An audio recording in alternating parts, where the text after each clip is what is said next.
Welcome back to the SmallSat Revolution, powered by GomSpace. I'm your host, Frank Falker. My guest today is Pat Patterson. Pat is the Director of Advanced Concepts at the Space Dynamics Laboratory at Utah State University. He's also the chairman of the Small Satellite Conference, coming up August 10th through 13th in Salt Lake City. Pat, welcome to the program. You bet. Good to be here. Pat, I really appreciate you taking the time. You obviously have a lot of experience in the industry, and in particular relative to this conference coming up. There's a lot of new stuff happening this year, a lot of exciting things, but I want to start with, if we may, the history of the show, the origin story of the Small Satellite Conference, and your involvement with it over the years. Yeah, sure. I think as with most things, SmallSat was really born out of a need. And in this case, the need was from university professors performing space research, right? And they kind of had two questions that they were looking into. Number one is, would small satellites make a good platform to conduct some compelling research? And number two, would the buildup of those systems, so the buses, the payloads, the test equipment, those sort of things, would those provide really good hands-on experience for university students to try and help augment their education? The answer, by the way, turned out to be yes and yes. There's no question about that. But this was all happening and kind of being formulated in the 1980s, right? There was this growing group of university researchers. Well, the more they talked, the more they decided that each of them were doing something a little bit different, and that it might be a good thing for them to all get together and discuss how they were doing business, how they were standing up programs, how they were bringing students on board, how they were getting launch manifests, et cetera. And that's where Utah State University came in. I think it was a rather fortunate alignment of several things that helped SmallSat to be born here in Logan. One was that in the mid-1980s, early to mid-1980s, Utah State University, in collaboration with Weber State University, which is about just a 45-minute drive south of us here, they had built and flown the very first university satellite called NewSat, Northern Utah Satellite. And by all accounts, it was a tremendous success. They provided some good data for the FAA. And they gave hands-on experience to about 36 students, which was really a positive for them. So that certainly was a good thing that moved forward. Another was that for about 30 years, the physics department, electrical engineering, mechanical engineering, and the Space Dynamics Lab, all here at Utah State University, had been working together to build and fly space systems of one variety or another. So we already had a great cadre of space expertise here. And they certainly were intrigued by what small satellites had to offer. Of course, we had a nice campus, nice facilities. It was kind of tailor-made for a small conference. And lastly, we had a department head, Dr. Frank Red, who was the head of the mechanical engineering department at the time. He and a couple of other professors basically raised their hand and said, we want to get together, let's host it in Logan in the fall. And so they did. In the fall of 1987, they essentially called all their friends, and 45 people showed up, and they held the very first conference on small satellites. Turns out it was a hit, and everybody kind of wanted to get back together the following year. So they did. And again, that one was a success. So they said, let's just make it an annual. So today, now we are in our 39th year, and we'll have somewhere around 4,000 attendees. And SmallSat has kind of become one of the watering holes where people from around the industry gather together each year to kind of compare notes. It looks different today, certainly, than it did, 30 years ago, but that's kind of the history of how we got started. That's a great story. I like how you they started with a need, and then being able to grow it by like 2 orders of magnitude over the years shows that not only has that need persisted, but the conference's ability to help people solve their problems has clearly been proven. Now, you mentioned there's been a lot of changes over the years, and there's going to be a big change this year where you're moving the location of the conference from the campus there in Logan to Salt Lake City. Can you tell me what precipitated that change, and also how you're going to be working to maintain that sort of collegiate atmosphere that you've had all these years? Yeah, that's a great question. Well, I'll tell you, this was a hard decision to make to move to Salt Lake City. But what prompted the move really was it was growth driven by this, our evolving and incredibly energetic industry, right? The space industry today just looks so much different than it did, I don't know, 30 or 40 years ago. Heck, even 15 or 20 years ago, it looks very different. Compared to larger traditional satellites, small sats are just, they're easier to build and test and launch, and they're certainly less costly to build and test and launch. That lowered the barrier to entry. That meant that more smaller organizations, universities, stand-ups, even smaller countries could start to get engaged in the game and build and fly space hardware. Well, this dramatically increased global participation. So space became much more globalized. And let me give you an example. I think I got this data from Bryce Tech, but in 1966, there were 6 countries that had government-sponsored space agencies. Today, there are over 70. So space has certainly become much more globalized, and I believe small satellites are certainly one of the key reasons why. Space has also become much more commercialized. In that same reference year in 1966, there was one commercial satellite operator. It was AT&T, and they had one satellite on orbit. Today, there are over 130 different commercial satellite operators, each of which have over 5 satellites on orbit. So space has become much more commercialized. And again, I think small satellites have been a big part of the reason why. Well, in the 90s and the 2000s, as we started to lean towards using small satellites to perform missions, people around the industry were looking for ways to connect and get together. So they came to SmallSat.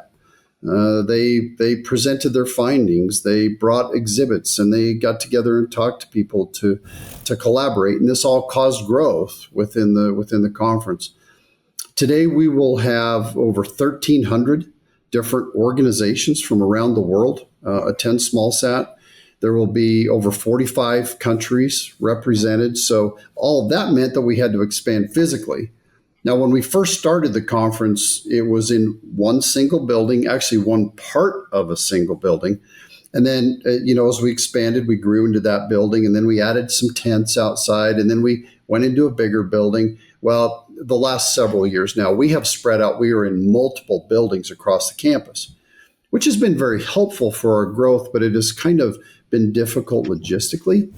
So moving to Salt Lake City, moving to the Salt Palace Convention Center, where we have everything associated with SmallSat under one roof, is going to be really helpful for us logistically. I also think it's going to be very helpful from a collaboration standpoint because we're getting everybody back together, right? It's a little bit closer knit community and get everybody back together. So that should be a good thing. Lodging and ease of travel are also certainly something that's very important. And Salt Lake just has so much infrastructure.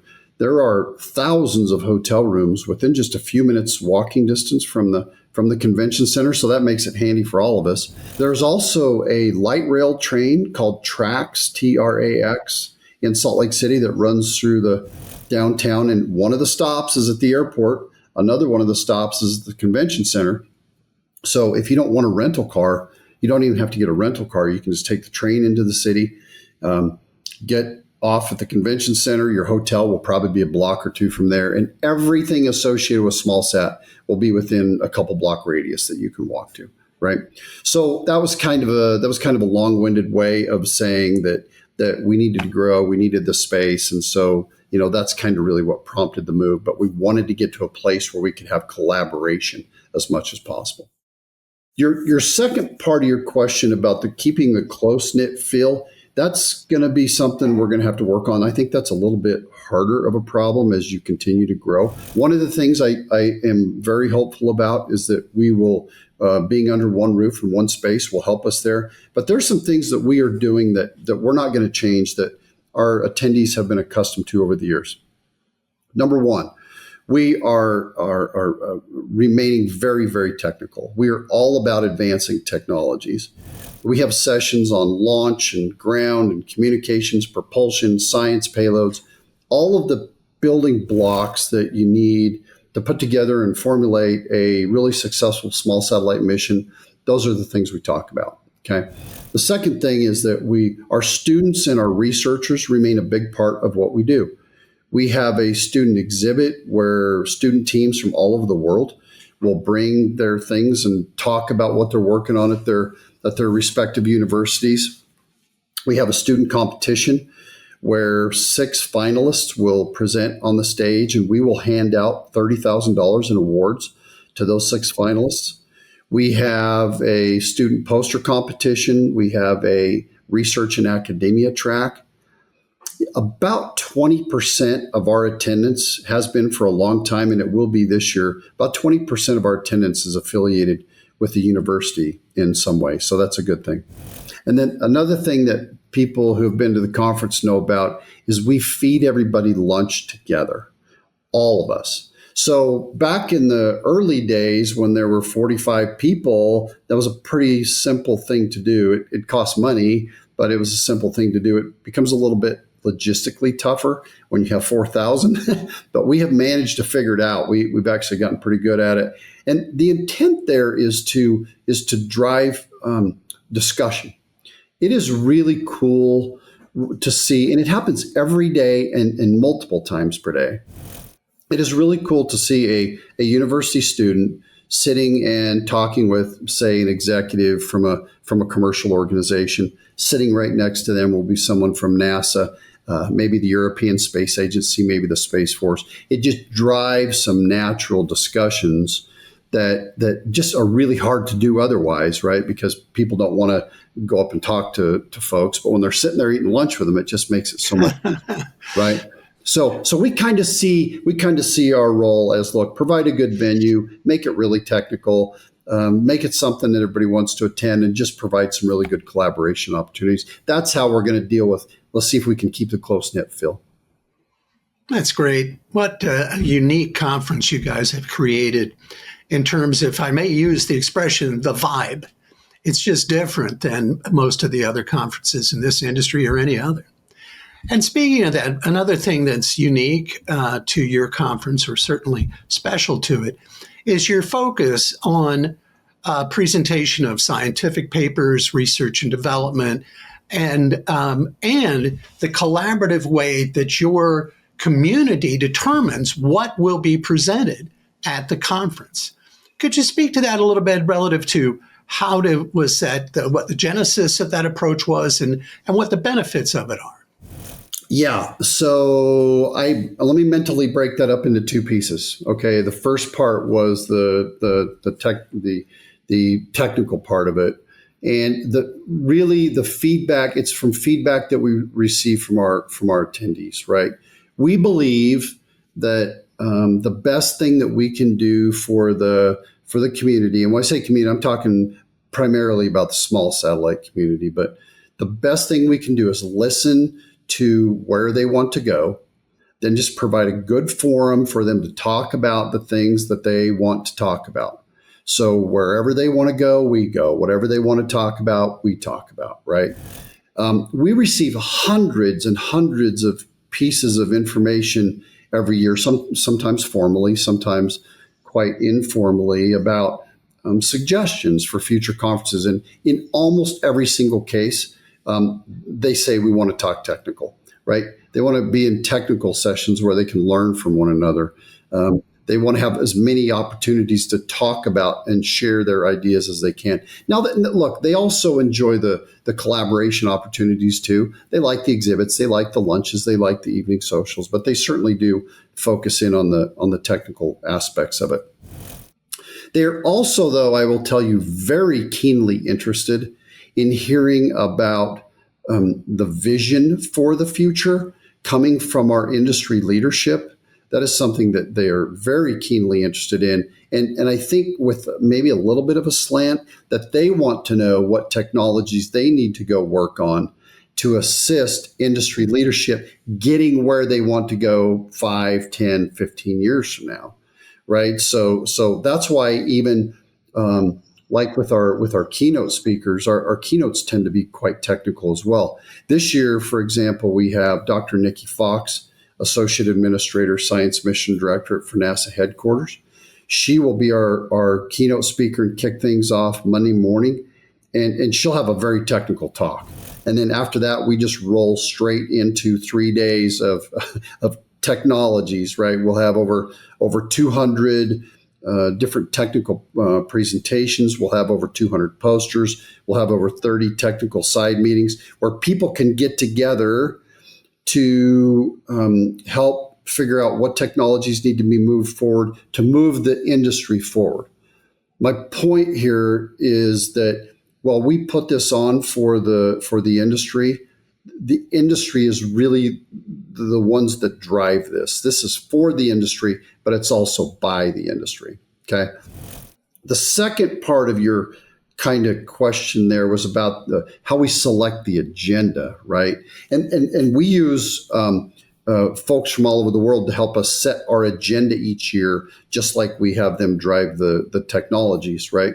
And it's a really, really big job to set the agenda because we get around 500 abstracts, technical abstracts that people will send in.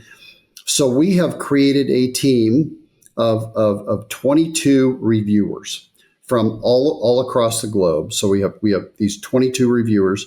We then separate out based on what their areas of expertise are. Each abstract will be reviewed by 5 or 6 different reviewers from around the world. Now, it sounds like a lot of work. However, I got to tell you, in this case, I think it's actually massively beneficial for us. It's really helped us having this big group of reviewers because there is so much going on in our industry right now. It is just too much to track.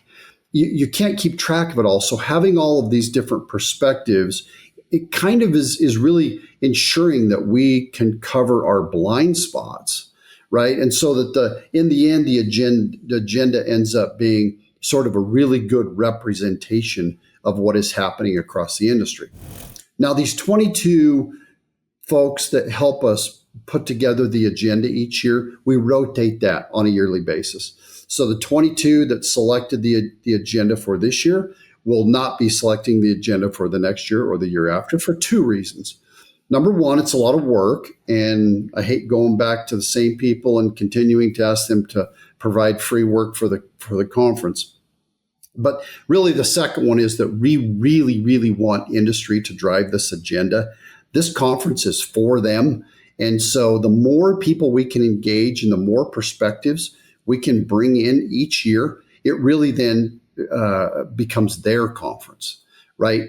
I'll help run the logistics of it. We can do some of those sorts of things, but we really want it to be their conference because it's for them.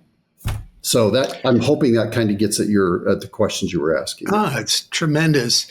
And I can't help but figure that everyone pulling together in the same direction, working together on vetting through the abstracts and everything that occurs, even sitting down and breaking bread together, does lead to a level of human interaction and engagement that wouldn't occur otherwise, and gives people the opportunity to meet each other and develop relationships, if not friendships, going forward.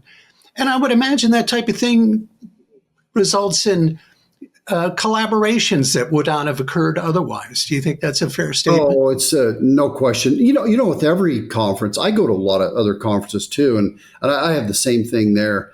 But you will hear a lot of people say that they're coming back to the family reunion, right? That you will see 50 people that you may not have worked with for a couple years or 5 years or even 10 years, but they still come here. There is a group of small satellite believers that have been coming here for a long time. And so they help. So it's not only fun to get together and check in with them, but they also, because you had previous relationships with them, you worked on things with them, they can help you provide collaborative links to other folks across the industry.